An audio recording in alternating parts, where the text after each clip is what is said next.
These are all the books I hope to read in August. Let's chat about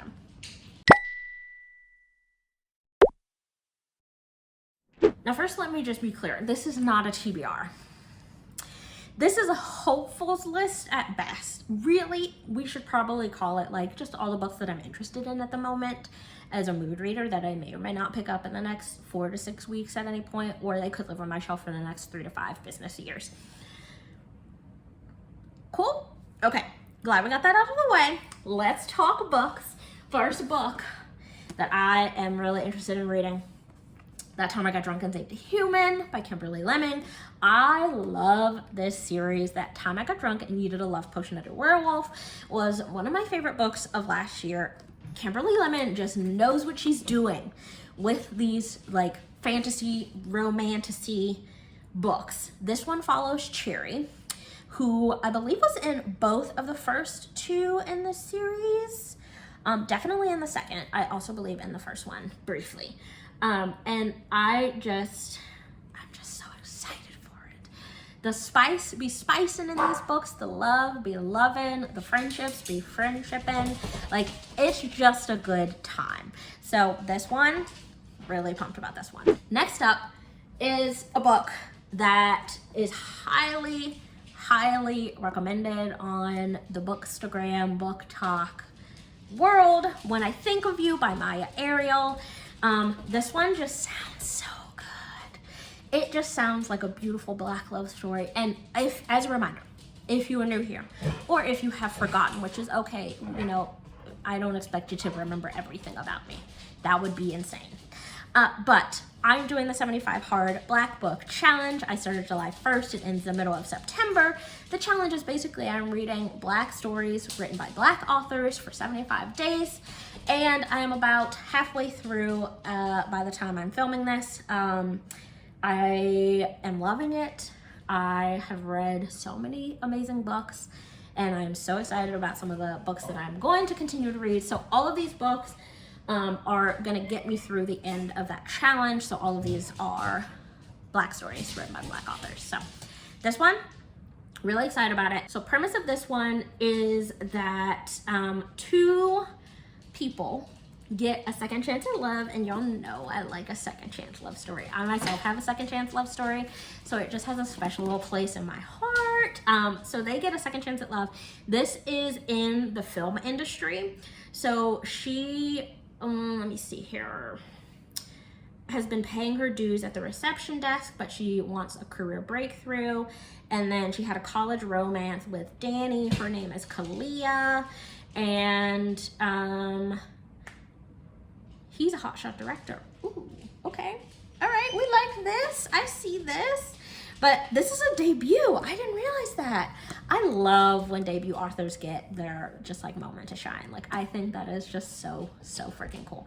So really excited about this one. Speaking of authors getting their time to shine, there are 2 arcs that I want to read actually in August, not before the end of the challenge, because their books come out August 20th and August 27th, I believe. One is A Certain Slant of Light, which is a romantasy, and then the other is called Dry Cry, which I believe is just a pure romance. Both of those I'm really excited about. They're small indie authors, and I have really started to try to make it a point to support smaller indie authors in general, but like especially the smaller ones who are, you know, just getting their little feet wet in the world of publishing and all things bookish. So really pumped to read those 2. Both are on my list for probably not the week that this is coming out, but the week after, because I'm going to be trying to read 1,000 pages in a week. If you want to see me do that, make sure you're subscribed, because that's going to be a wild time. Speaking of wild times, my dogs are having a wild time interrupting the audio of this video. One moment, please. And we're back. Okay. Next up on the list is another book that has been real hyped on the bookstagram, booktok community. A Love Like the Sun by Rissam Nielsen. I am really excited about this one. Is that going to be a theme? How many times can I say I'm really excited about this one? For all of these books that are on my list, because I'm really excited about them. Okay, so this one is kind of that theme of like, woman decides that she's tired of living the life that she's living, that she feels like she's boring or too much of a homebody and doesn't have enough excitement. So she makes a list and decides that she wants to live out that list and meets a man along the way who's going to help her live out that list. And y'all know what I mean by live out that list. So this is that story with a little bit of a spin. So she's a homebody who likes privacy. Isaac is internet famous and spends his day followed by paparazzi. They've been best friends since childhood. And so, oh wait, this isn't about living out a list. Which one is about living out a list? I have steered you astray, and I am sorry about that. Let me rewind and give you actually what this book is about. So this one, Lanaya, homebody. Isaac, famous. Best friends since childhood. Isaac comes home for the first time in months, and Lanaya, let's go with Lanaya. They run a natural hair store, and somehow they end up fake dating. We'll see how that happens. Sometimes I feel like fake dating just is like too unrealistic. It's like, in what world would you decide that dating is going to be the thing that fixes your predicament? I don't know, but that's what they end up doing. So we'll see what they get up to in A Love Like the Sun by Risa Nielsen, which is not about making a list. It is in fact about fake dating. I'm really good at being a booktuber. All right, Tia Williams, The Perfect Find, is up next. I have read a Tia Williams book every month, I think, for the past 2 or 3 months, and this month can be no different. So we're reading The Perfect Find, which is an age gap romance. And now, my first age gap romance was, in fact, Mickey Chambers Shakes It Up by Cherish Reed. Really enjoyed this book. I thought it was just beautiful. I particularly am finding that I love stories about, like, not old people, because being in your 30s and 40s is not old, but like in a world of romances written that center characters that are like 18 to 25, it's old when you compare it to that, but just like mature. I hate that. It came out of my mouth and I hated it. We're just gonna say people in their 30s and 40s. I enjoy a love story about people in their 30s and 40s. I am in my 30s, so I like to see myself represented in stories, and apparently it's hard to come by these days. So this is an age gap romance about a 40-year-old former It Girl fashion editor, and she is looking for a second chance. She is working with a bunch of like savvy millennials and doesn't know what is going on, but she finds a little bit of love in the midst of all the chaos, and we love finding love in the midst of chaos. So this one, Tia Williams, early days Tia Williams, high hopes, people. All right, let's switch up gears a little bit. When No One Is Watching by Alyssa Cole. I have mentioned this book probably in 3 videos at this point. I need to read it because I read the first page and just a couple paragraphs still have stuck with me. So I need to read it. It is a thriller. It is like Get Out meets HGTV, like House Hunters, Flip or Flop maybe. It is like about gentrification, but written from like a thriller perspective. It sounds really interesting, and I've heard really great things about this author Alyssa Cole, so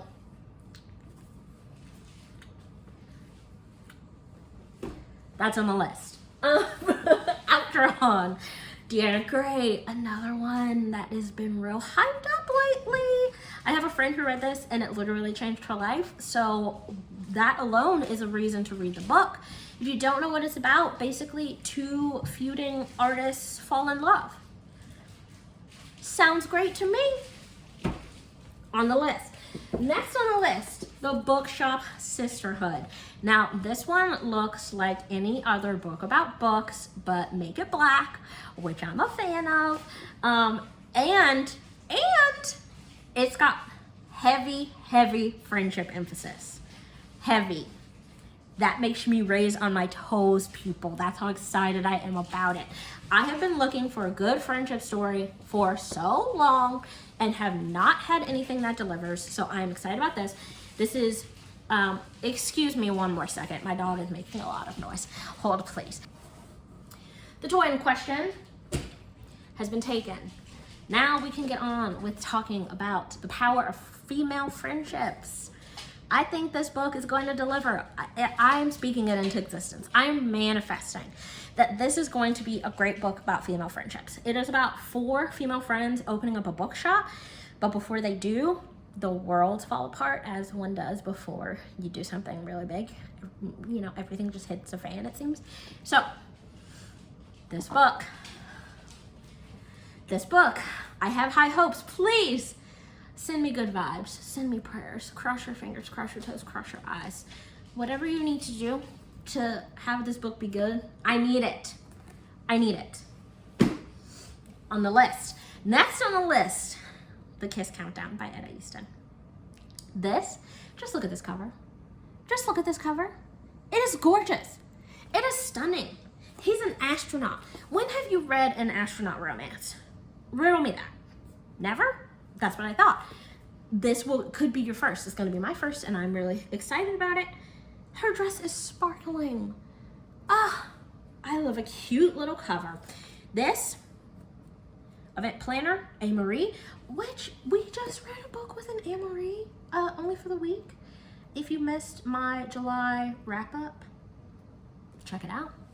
That one got heavy on the oranges, and if you don't know what I'm talking about, watch that video so that you know, and then you can be part of the if you know, you know crew. It's a good crew.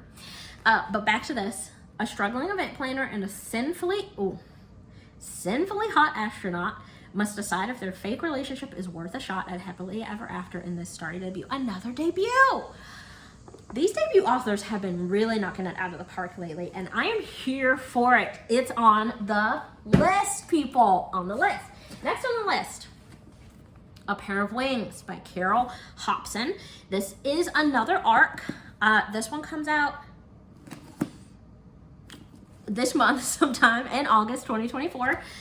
This one is a historical fiction. I have not read a historical fiction in so long. But historical fiction is what I cut my teeth on to get back into the reading world. And it's time I cut my teeth on it again. It's high time. This one is about Bessie Coleman, a Black woman who learned to fly at the dawn of aviation and found freedom in the air. We love to see Black women finding freedom. Wherever we can find it, we must find it. She just happens to find it in the air. I love that. It's set in the 1920s, 2 years ahead of Amelia Earhart. Black people be doing it first. Remember that. It's on the list. And last but not least on the list, Curvy Girl Summer, Danielle Allen. Another one that has been so hyped this summer. I cannot wait to read it. I think I'm going to read it this week as I'm filming this. I'm filming a summer reading diaries where I'm reading summer romance. I think this is going to be next on my list. I'm currently reading The Partner Plot by Christina Forrest and loving it. I'm just eating it up. That's me. But this one, I think I'm going to eat it up too. It is Bridget Jones' Diary meets Survival of the Thickest in Danielle Allen's Curvy Girl Summer, a smoking hot, hilarious novel about the perils of online dating. And they are perilous. They are perilous. It is on the list. Yes, thank you, people. I hope you enjoyed your time here. I hope you had a good time because I know that I did. I will see you in the next video and happy reading. Bye.